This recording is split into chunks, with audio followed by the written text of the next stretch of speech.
So after another long and dreary international break, Championship football returns this weekend when Albion head home to the Hawthorns. Albion are top of the table, the team we're taking on is in 8th and are kind of overperforming, but a short-term midfield crisis could throw a spanner in the works for Albion.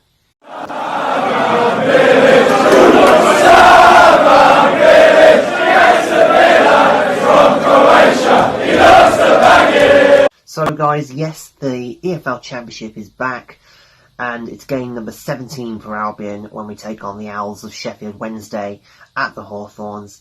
Now, like I said in the intro, Wednesday are kind of overperforming at the minute, in my opinion. I don't think many people expected them, outside of Hillsborough, expected them to be as high as they are. I think they were predicted mid-table mediocrity, really, but a lot of teams have predicted that, and they go on and do a lot better than they're expected to do.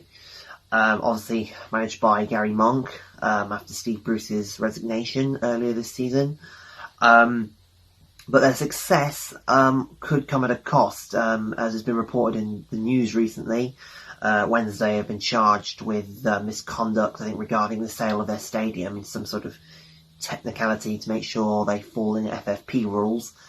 Could result in a points deduction, so all the success could be wiped away from this season if things don't go their way off the pitch. But like I said, managed by Gary Monk, very respectable manager, and they do have some real good players. Obviously, one of them, the top scorer so far for them, is Stephen Fletcher of Scotland, national side as well. I think he's bagged 5 so far. Another player very familiar to, the Midlands area, more Aston Villa, but he was rejected from there, is Barry Bannon, another Scotland player. Some of the stuff I've seen him do in midfield is just absolutely brilliant. He's a really, really good player for them. And the third player we're going to look at, former Albion loanee and now Sheffield Wednesday loanee, Jacob Murphy. Now, I'm really surprised because I don't know why it's the case that we get so many players who come to us, don't do anything, and then they pretty much go on and do lots of other stuff elsewhere. I think Jacob Murphy is no exception.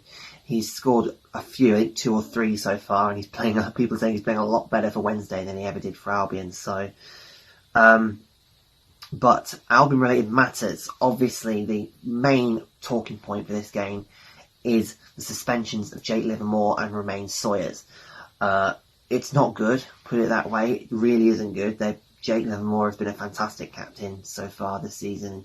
Absolutely nearly broke the net with that goal against Hull last time out. And Romain Sawyers, obviously, I think someone on TalkSport said that he's the best player, best passer in the league, bar Calvin Phillips or something.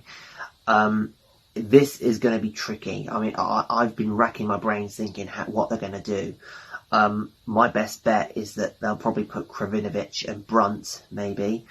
There are lots of other options. I've spoken with quite a few people, and names that have come about, say Raheem Harper, Chris Willock, even Gareth Barry, who recently re-signed. But it's going to be very, very interesting. I think it's anybody's guess, really, who's going to replace them just for this game. But I mean, thank goodness it's not going to be a long-term problem.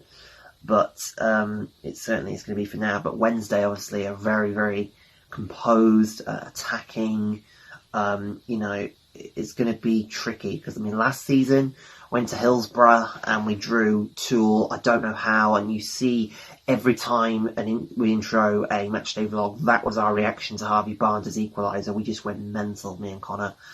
And then the last gasp equaliser at the Hawthorns when we drew 1-1. When I think it was Chris Brunt that scored it, and it was a bit not controversial, but a bit hard for Wednesday because Chris Brunt used to be their talisman a long, long time ago.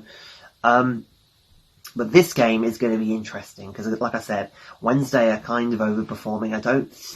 I could be wrong, but I don't think many people predicted them to be sort of playoff contenders, really. I mean, I know it's still early, but you kind of think, wow, they're doing really well. But my opinion, I don't think it's going to be their season, if I'm being honest. I think it'll be mid-table for them. But like last season, they can pull out a result when they need to, and I think with Albion is no exception. And the thing is, with Albion being top of the table for a few weeks now, for every team, it's going to be sort of like their cup final, trying to knock the team off the top of the table, off their perch, kind of thing. So it's going to be interesting, but I'm hoping that Slaven picks the right players, and I'm just hoping, fingers crossed, once again, that Albion can stay at the top and stay ahead of the chasing pack. So I'll just hope. So guys, let's just hope and pray. Hope we get the results. Don't forget to like, comment and subscribe. And here is my score prediction for this weekend's game.